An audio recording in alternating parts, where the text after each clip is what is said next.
எல்லாருக்கும் வணக்கம். Welcome back to my channel. இன்றைக்கி நம்ம சேனலில் என்னோட தையல் மிஷினை ஓப்பன் பண்ணி அதை எப்படி க்ளீன் பண்ணுறது அப்படிங்கிறதெல்லாம் உங்களுக்கு நான் காமிக்க போகிறேன். தையல் மிஷினோட அந்த நீடில் பிளேட்டு கீழே இருக்கிற பாபின் கம்பார்ட்மெண்ட் இதெல்லாம் க்ளீன் பண்ணுறதுக்கு முன்னாடி நம்ம மேலே இருக்கிற இந்த ஃபேஸ் பிளேட்டை தான் க்ளீன் பண்ணிக்கணும். இதுக்காக இந்த பின் பக்கத்தில் வந்து ஒரு ஸ்க்ரூ கொடுத்துருப்பாங்க. இந்த ஸ்க்ரூவை வந்து லூஸ் பண்ணி கழட்டி எடுத்துக்கோங்க. சில மிஷினில் இந்த மாதிரி பேக் சைடில் இருக்கும், சில மிஷினில் பார்த்தீங்கன்னா சைடில் இருக்கும் ஒரு ஸ்க்ரூ. அதை நீங்கள் கழட்டி எடுத்தால் போதும். கழட்டி எடுத்ததுக்கப்புறம் ஜஸ்ட் இதை லைட்டாக பிடிச்சி இழுத்திங்க அப்படின்னா இந்த பிளேட்டோட கவர் வந்து உங்கள் கையில் வந்துடும். உள்ளே பார்த்தீங்கன்னா அவ்வளோ டஸ்ட் இருக்குது. நான் சேவ் மிஷின் ரிவ்யூ வீடியோ போட்டேன் இல்லையா, அதுக்கப்புறம் வந்து இந்த சேவ் மிஷின் நான் க்ளீன் பண்ணவே இல்லை இந்த ஒரு வீடியோ எடுக்கிறதுக்காக. உள்ளே பார்த்தீங்கன்னா அவ்வளோ அழுக்காக இருக்குது. இதெல்லாம் ஒரு துணி வச்சு நான் வந்து க்ளீன் பண்ணி எடுத்துக்க போகிறேன்.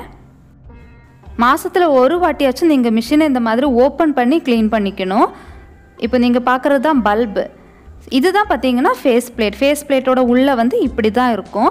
இதை வந்து நீங்கள் ஒரு பழைய ப்ரஷ் யூஸ் பண்ணி நல்லா க்ளீன் பண்ணிக்கணும். இந்த மாதிரி கம்ப்ளீட்டாக நல்லா க்ளீன் பண்ணிக்கோங்க. ஒரு ப்ரஷ் யூஸ் பண்ணி க்ளீன் பண்ணிக்கோங்க. இந்த பல்பெல்லாம் துணி வச்சு நல்லா தொடச்சி எடுத்துக்கோங்க. சில டைமில் இந்த ஃபேஸ் பிளேட் உள்ளாடி நூல் சிக்கிட்டு இருக்கும். இந்த நூலை எடுக்கிறதுக்காக நீங்கள் நூலை வந்து ஒரு கையால் பிடிச்சதுக்கப்புறம் ஹேண்ட் வீலர் இந்த மாதிரி ரொட்டேட் பண்ணுங்கள். ரொட்டேட் பண்ணும்போது நூல் வந்து அழகாக வெளியே வரும். அப்படி வரல அப்படின்னா அந்த நூலை வந்து ஒரு ட்வீசரை வச்சு இழுத்து பிடிச்சிக்கோங்க. இப்போ ட்வீசர் என் கையில் இல்லாததுனால த்ரெட் கட்டர் எடுத்துருக்கிறேன். த்ரெட் கட்டர் வச்சு நான் இழுத்து பிடிச்சிருக்கிறேன் நூலை. பிடிச்சதுக்கப்புறம் ஹேண்ட் வீலை வந்து இந்த மாதிரி டர்ன் பண்ணிகிட்டே இருங்க. உங்களுக்கு வந்து நூல் வந்து அழகாக வெளியே வந்துடும். 2-3 நூல் வந்து உள்ளே இருந்துச்சு எனக்கு. க்ளீன் பண்ணி முடிச்சதுக்கப்புறம் ஒரு ட்ராப் ஆயில் இந்த இடத்துல விட்டுக்கோங்க. எப்போதுமே நல்ல குவாலிட்டியான ஆயில், மிஷினுக்கான ஆயில் யூஸ் பண்ணுங்கள். மற்ற எந்த ஆயிலும் இந்த மிஷினில் வந்து யூஸ் பண்ணாதீங்க. அதுக்கப்புறம் இந்த கவர் வந்து நீங்கள் இதில் வச்சு இந்த மாதிரி ப்ரெஸ் பண்ணதுக்கப்புறம் இந்த ஸ்க்ரூவை இதுக்குள்ளே போட்டு டைட் பண்ணிக்கோங்க. இப்போ இந்த நீடில் கம்பார்ட்மெண்ட், பாபின் கம்பார்ட்மெண்ட் எல்லாம் க்ளீன் பண்ணுறதுக்கு முன்னாடி ஸ்டோரேஜ் பாக்ஸை ரிமூவ் பண்ணி எடுத்துக்கோங்க. மிஷினோட வெளிப்பக்கம் எல்லாம் ஒரு துணி வச்சு நல்லா தொடச்சி எடுத்துக்கோங்க. அதுக்கப்புறம் இது நம்ம க்ளீன் பண்ணுறதுக்கு முன்னாடி ப்ரெஷர் ஃபுட், நீடில் ரெண்டையுமே ரிமூவ் பண்ணி எடுத்துக்கணும். அதுக்கப்புறம் ரொம்ப முக்கியமான விஷயம் வந்து ஸ்விட்ச் ஆஃப் பண்ணதுக்கு அப்புறம் தான் நம்ம வந்து மிஷினை வந்து க்ளீன் பண்ணுறதுக்கு ஸ்டார்ட் பண்ணணும். இப்போ இந்த ப்ரெஷர் ஃபுட்டை ரிமூவ் பண்ணி நல்லா தொடச்சி வச்சுக்கலாம். அதுக்கப்புறம் நீடிலே ரிமூவ் பண்ணி எடுத்துக்கோங்க. இப்போ இந்த பிளேட், இந்த நீடில் பிளேட்டை வந்து ரிமூவ் பண்ணி எடுக்கிறதுக்காக இந்த ஸ்க்ரூவை வந்து ரிமூவ் பண்ணி எடுத்துக்கோங்க. ஃபஸ்ட்டு 2 ஸ்க்ரூவுமே கழட்டி எடுத்ததுக்கப்புறம் இந்த பிளேட்டை எடுத்துக்கோங்க. பிளேட்டை எடுத்து நல்லா துணி வச்சு இதை தொடச்சி ஒரு பக்கமாக வச்சுக்கலாம்.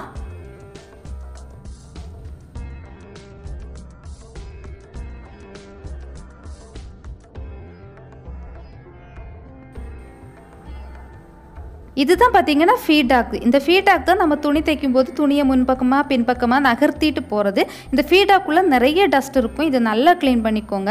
அதுக்கப்புறம் இந்த பாபின் கம்பார்ட்மெண்ட்டில் பார்த்தீங்கன்னா 2 ஹோல்டர்ஸ் இருக்கும். இதுதான் ரிங் ஹோல்டர்ஸ். இந்த ரிங் ஹோல்டர்ஸை நம்ம வந்து ரிமூவ் பண்ணி எடுத்துக்கணும்.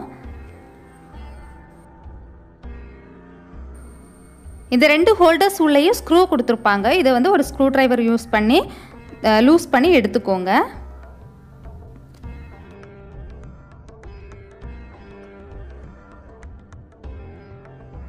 இதுக்குள்ளே ஒரு ரிங் இருக்கும். இந்த ரிங்கை நம்ம எடுத்துக்கலாம். இதோட பேர் பார்த்திங்கன்னா ஷட்டில் ரேஸ் ரிங். இந்த ரிங்கை வந்து கழட்டி தனியாக எடுத்துக்கோங்க. இதையும் நல்லா துணி வச்சு தொடச்சி வச்சுக்கலாம்.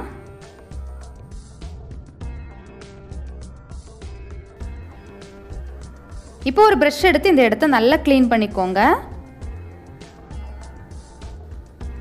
நான் கலட்ட மறந்துட்டேன், அதுவாகவே கலந்து வந்துடுச்சு. இதோட பேர் தான் பார்த்தீங்கன்னா ஷட்டில். இது ஒரு ஹாஃப் சர்க்கிள் ஷேப்பில் இருக்கும் ஷட்டில். இதை நல்லா க்ளீன் பண்ணி துணி வச்சு நல்லா க்ளீன் பண்ணி வச்சுக்கோங்க.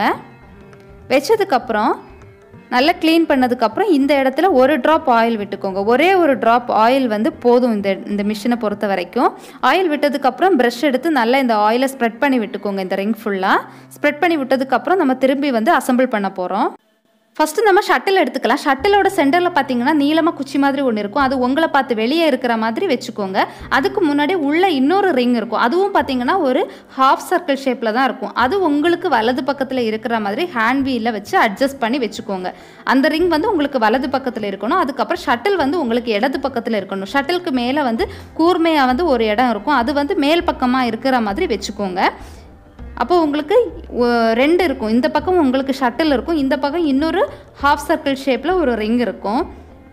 இந்த ரெண்டையும் இந்த மாதிரி அலைன் பண்ணி வச்சதுக்கப்புறம் நீங்கள் ஹேண்ட் வீலை சுற்றி பார்த்துக்கோங்க. ஏதாவது சவுண்டு வருதா, இது கரெக்டாக தான் இருக்கா அப்படின்னு நீங்கள் ஒரு வாட்டி செக் பண்ணி பார்த்துக்கோங்க. இது ரெண்டும் கரெக்டாக இருக்குது அப்படிங்கிறத கன்ஃபார்ம் பண்ணதுக்கு அப்புறம் நீங்கள் வந்து அந்த ரேஸ் ரிங் இருக்கு இல்லையா, அந்த ரேஸ் ரிங்கை எடுத்து இது மேலே வச்சுக்கோங்க. ரேஸ் ரிங்லேயும் ஒரு சின்ன வந்து ஒரு இடம் தெரியும், ஹோல் மாதிரி ஒரு இடம் தெரியும். அது வந்து மேல் பக்கம் இருக்கிற மாதிரி வச்சு ரேஸ் ரிங்கை இது மாதிரி இது கூட ஃபிக்ஸ் பண்ணி வச்சுக்கோங்க. ஃபிக்ஸ் பண்ணி வச்சதுக்கப்புறம் நம்ம வந்து ஹோல்டர் வச்சுக்கலாம். ஹோல்டர்லேயும் பார்த்தீங்கன்னா இந்த மாதிரி ஒரு ஸ்ப்ரிங் கொடுத்துருப்பாங்க. இதை வந்து ஹோல்டர் உள்ளாடி விட்டுக்கோங்க.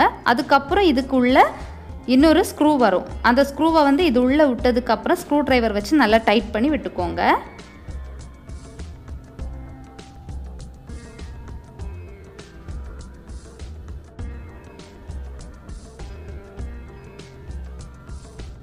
ரேஸ் ரிங்கில் பார்த்தீங்கன்னா ஒரு சின்ன ஒரு ப்ரொஜெக்ஷன் மாதிரி இருக்குது. அந்த இடத்துல உங்களுடைய ஹோல்டர் வந்து இருக்கணும். அதே மாதிரி கரெக்டாக வச்சதுக்கப்புறம் ஸ்க்ரூவை விட்டு நல்லா டைட் பண்ணி வச்சுக்கோங்க. அதே மாதிரி 2 பக்கமும் 2 ஹோல்டர்ஸ் இருக்கு இல்லையா, 2 ஹோல்டர்ஸையும் வந்து கனெக்ட் பண்ணிக்கோங்க. ஸ்க்ரூ வச்சு கனெக்ட் பண்ணிக்கோங்க. நீங்கள் நம்ம சேனலில் ஃபஸ்ட் டைம் பார்க்குறீங்கன்னா நீங்கள் இப்போ பார்த்துட்டு இருக்கிற வீடியோவுக்கு கீழே ரெட் கலரில் சப்ஸ்கிரைப் பட்டன் இருக்கும். அதை கிளிக் பண்ணிக்கோங்க. பக்கத்தில் ஒரு பெல் பட்டன் கொடுத்துருப்பாங்க. அதையும் கிளிக் பண்ணி ஆல் கொடுத்தீங்க அப்படின்னா நான் எப்பப்போ வீடியோஸ் போடுறேன்னா உங்களுக்கு நோட்டிஃபிகேஷனில் வந்துட்டு நீங்கள் மிஸ் பண்ணாமல் என்னோடய வீடியோஸ் எல்லாம் பார்க்கலாம். இப்போ ஒரு ஹோல்டர் வச்சு முடிச்சதுக்கப்புறம் அடுத்த ஹோல்டரே நம்ம வச்சுட்டோம். அடுத்த ஹோல்டர் உள்ளாடி இந்த ஸ்க்ரூவை விட்டு நல்லா டைட் பண்ணி எடுத்துக்க போகிறோம். ஃபஸ்ட் டைம் கொஞ்சம் கஷ்டமாக தான் இருக்கும். தொடர்ந்து நீங்கள் இந்த மாதிரி பண்ணிகிட்டே இருக்கும்போது இது வந்து ரொம்ப ஈஸியாக இருக்கும் உங்களுக்கு. ஏன்னா மாதத்தில் ஒரு வாட்டி நம்ம க்ளீன் பண்ணிகிட்டே இருக்க போகிறோம். ரொம்ப ஈஸியாக இருக்கும். அதுக்கப்புறம் இது உள்ள வந்து இன்னொரு ட்ராப் ஆயில் வந்து இது தேவை கிடையாது, நான் இந்த மாதிரி போட்டுக்கிறேன்.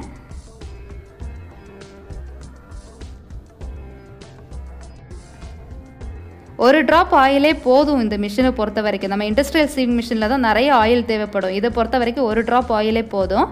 அதுக்கப்புறம் எக்ஸஸ் ஆயில் ஏதாச்சும் இருக்குது அப்படின்னா நீங்கள் வந்து வைப் பண்ணி எடுத்துக்கோங்க வெளியே இருக்கிறதெல்லாம். பாபின் கம்பார்ட்மெண்ட் எல்லாமே அசம்பிள் பண்ணி முடிச்சிட்டோம். அதுக்கப்புறம் நீடில் பிளேட்டை வச்சுக்கலாம். வச்சதுக்கப்புறம் இதுலேயும் பார்த்தீங்கன்னா 2 ஸ்க்ரூ இருக்குது. இந்த 2 ஸ்க்ரூவையும் இது உள்ளே வச்சு நல்லா டைட் பண்ணி விட்டுக்கோங்க. இந்த 2 ஸ்க்ரூவையும் வந்து இது உள்ளே வச்சு நல்லா டைட் பண்ணிக்கோங்க.